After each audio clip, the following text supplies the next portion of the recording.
अस्सलाम वालेकुम dear friends. आज हम इस लेक्चर में कांग्रेस के मुतल्लिक एक अहम थ्योरम का प्रूफ करने जा रहे हैं। थ्योरम की स्टेटमेंट कुछ इस तरह से है कि if a and b are two integers, a और बी आपके दो इंटीजर्स होंगे, वो एक दूसरे के कांग्रेंट कहलाएंगे मॉडुलो एम में। कब? If both have same non negative remainder when divided by M. अगर हम दोनों को एम पे डिवाइड करें तो उन दोनों का रिमाइंडर जो है, नॉन नेगेटिव रिमाइंडर जो आएगा हमारे पास, वो सेम होना चाहिए। यानी हम ए को एम पे डिवाइड करें और फिर बी को एम पे डिवाइड करें तो जो रिमाइंडर आए वो सेम आए, तो तब क्या होगा, वो एक दूसरे के क्या कहलाएंगे, कांग्रेंट। इफ़ का मतलब ये है कि हम इसका कन्वर्स भी प्रूफ करेंगे। मतलब हमने पहले ये प्रूफ करना है कि अगर दोनों का रिमाइंडर सेम आ रहा है ए और बी का एम पे डिवाइड होने से, तो वो एक दूसरे के कांग्रेंट कहलाएंगे। पहले हमने ये प्रूव करना है और फिर हमने इसका कन्वर्स प्रूव करना है कि अगर ए और बी को हम कांग्रेंट मान लें तो उनका रिमाइंडर जो आएगा वो सेम आएगा। तो हम इन दोनों इसके जो इस थ्योरम के जो दोनों पहलू हैं, हम उन दोनों को प्रूव करने जा रहे हैं। तो चलिए स्टार्ट करते हैं। तो पहले हम ये करते हैं, पहले हम मान लेते हैं, चले हम पहले इस तरह मान लेते हैं कि ए और बी क्या है, कांग्रेंट हैं। यानी हम पहले ये लेकर चलते हैं कि A is congruent to B modulo M.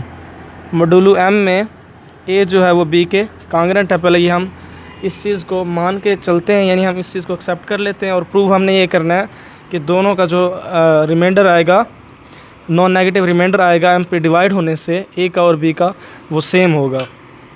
ये चीज़ हम एक्सेप्ट कर ली हमने, इसको मान के चलते हैं और वो दूसरी चीज़ प्रूव करते हैं।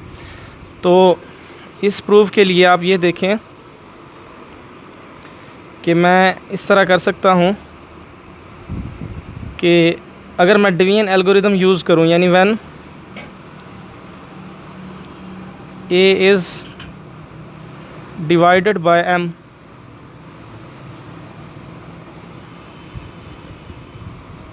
जब मैं ए को एम पे डिवाइड करता हूँ तो डिवीजन एल्गोरिदम के मुताबिक मेरे पास इक्वेशन क्या बन जाएगी, ए बराबर है एम Q1 प्लस R1। ये डिवीजन एल्गोरिदम यूज़ करते हुए मैंने इस चीज़ को लिखा है। यानी आपका जो ए है वो बराबर है m times some quotient Q1 plus remainder R1। और रिमाइंडर की खसूसियत क्या होती है, इस R1 की खसूसियत क्या है कि ये ग्रेटर दैन और इक्वल टू 0 होता है और लेस दैन डिवाइज़र होता है, यानी m से लेस होता है। इस तरह जब when b is divided bye m,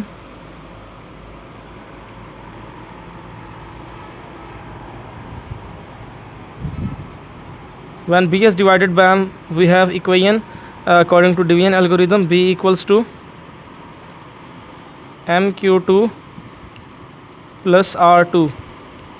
तो b को हम लिख सकते हैं किसी दूसरे कोशेंट Q2 में, क्योंकि हम ऊपर कोशेंट Q1 यूज़ कर चुके हैं, तो हम इधर Q2 यूज़ कर रहे हैं। m times Q2 plus R2। और R2 की खसूसियत क्या होगी इसमें कि वो ग्रेटर दैन और इक्वल टू 0 होना चाहिए और लेस दैन m होना चाहिए। अब R1 भी 0 से बड़ा हो और m से छोटा हो, और R2 भी 0 से बड़ा हो और m से छोटा हो।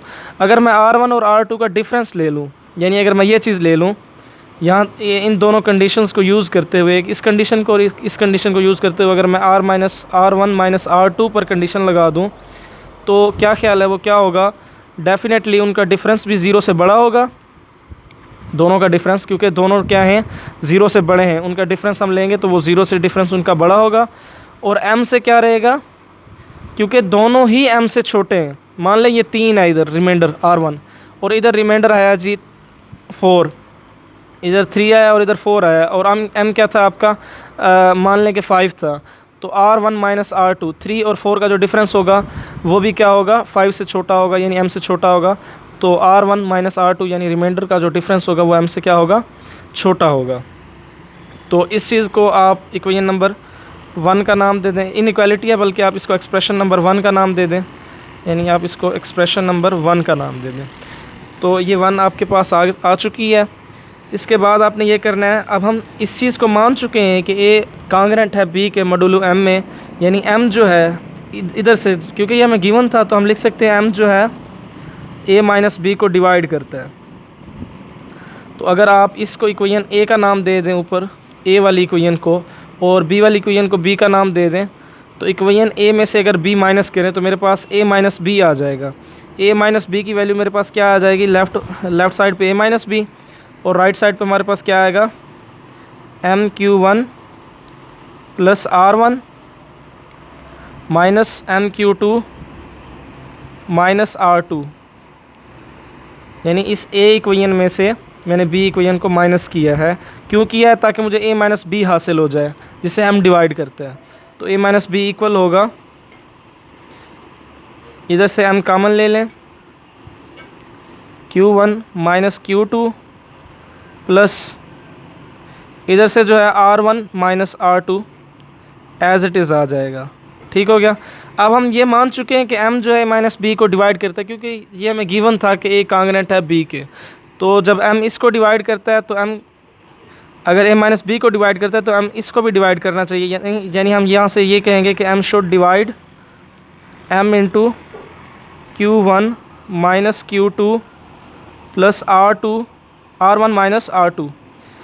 अब अगर इसको देखें तो m इसको तो इस एक्सप्रेशन को तो डिवाइड कर रहा है, लेकिन हम इसे भी अगर डिवाइड करेगा तो तब हम कहेंगे कि हम इस सारी एक्सप्रेशन को डिवाइड करते हैं। तो m इसको भी डिवाइड करना चाहिए। इसको तो कर रहा है, इधर से m कॉमन आ रहा है, लेकिन m इसे भी डिवाइड करेगा। यानी m should divide this R1 minus R2। अगर m R1 माइनस R2 से डिवाइड करेगा, R1 माइनस R2 को डिवाइड करेगा, तो इधर से हमें पता चलता है कि जो डिवाइज़र होता है, डिवाइड करने वाला, वो डिवाइड होने वाले से क्या होता है, लेस देन और इक्वल टू होता है।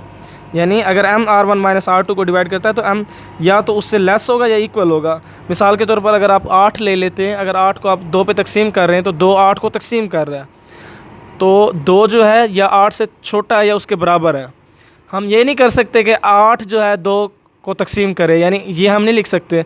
अगर हम ऐसे लिख रहे हैं ना, a डिवाइड्स b, तो इसका मतलब है कि a इज़ लेस दैन और इक्वल टू b। ये नंबर छोटा होना चाहिए, डिवाइड करने वाला नंबर छोटा होता है। यानी हम ऐसे लिख सकते हैं 2 डिवाइड्स 4, ये बात ठीक है, लेकिन हम इसको 4 डिवाइड्स 2 नहीं लिख सकते। तो जो डिवाइड कर रहा होता है वो क्या होता है, छोटा होता है। तो m क्या है, छोटा है R1 माइनस R2 से। अब इधर हमने कहा था कि जो m जो है वो R1 माइनस R2 से क्या है, ग्रेटर है, और इधर क्या आ रहा है कि m जो है आपका R1 माइनस R2 से क्या है, लेस दैन और इक्वल टू है। तो इधर से इस चीज़ की 1 की कंट्राडिक्शन आ रही है। जब 1 की कंट्राडिक्शन आ रही है तो फिर हम क्या कहेंगे कि हमने जो सपोज़ किया हुआ है ऊपर, ये वाली चीज़ कि R1, अब अभी मैंने सपोज़ क्या किया हुआ है ऊपर, हमने ये सपोज़ किया हुआ है कि R1 जब m जो है a को डिवाइड करता है तो R1 अटेन होता है, और जब m b को जो है डिवाइड करता है तो R2 अटेन होता है। यानी मुख्तलिफ रिमाइंडर अटेन होते हैं। ये हमने ऊपर सबसे पहले ऊपर सपोज़ कर ली थी, तभी हमने इसको डिवीजन एल्गोरिदम लगा के ये एक स्टेटमेंट बनाई थी। जब ये स्टेटमेंट बना ली थी तो अपनी ओरिजिनल स्टेटमेंट जो हमारे पास गिवन थी उसको यूज़ करते हुए हमने देखा कि m जो है वो तो R1 माइनस R2 से लेस आ रहा है। यानी हमारी बात, ये जो हमने प्रूव किया था, ये वाली चीज़ और ये वाली चीज़, इसकी कंट्राडिक्शन आ रही है। तो इसका मतलब ये हमारी सपोजिशन गलत है। जब ये सपोजिशन गलत है तो हम इसमें क्या कह सकते हैं कि गलत क्या चीज़ है। गलत इसके साथ कोई इशू नहीं है, क्योंकि हम इसको डिवाइड कर रहे हैं। इशू है R1 और R2 के साथ। तो हमारी सपोजिशन यहाँ पे गलत है कि R1 और R2 हमने ऊपर क्या लिए हैं, अलग लिए हैं। वो अलग नहीं है, वो एक ही है। यानी R1 और R2 क्या है, एक दूसरे के इक्वल हैं। R1 is equal to R2।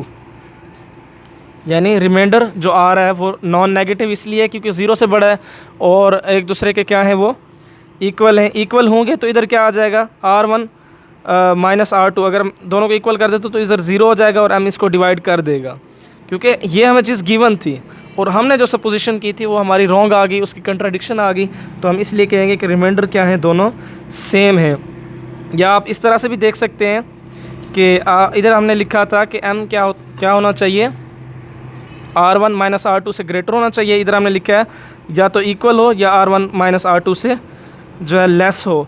तो हम इधर से भी देख सकते हैं कि उसी हमारी सपोजिशन की कंट्राडिक्शन आ रही है। तो इसका मतलब रिमाइंडर क्या है, दोनों सेम हैं। हमारी जो सपोज करदा इक्वेशंस थी, इक्वेशन ए और बी, वो गलत है। तो रिमाइंडर सेम हो गए। अब इसी थ्योरम का हम सेकंड पार्ट करते हैं। सेकंड पार्ट में हम क्या कहेंगे कि हमने ए को कांग्रेंट तो मान लिया था पहले पार्ट में, और फिर हमने प्रूव किया था कि उनके रिमाइंडर जो आ रहे हैं नॉन नेगेटिव रिमाइंडर वो सेम है।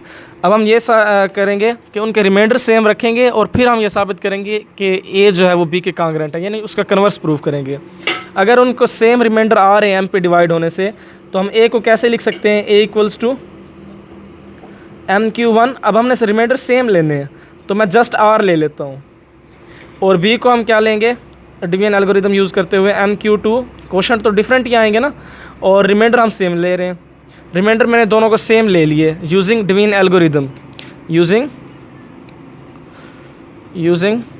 Division algorithm.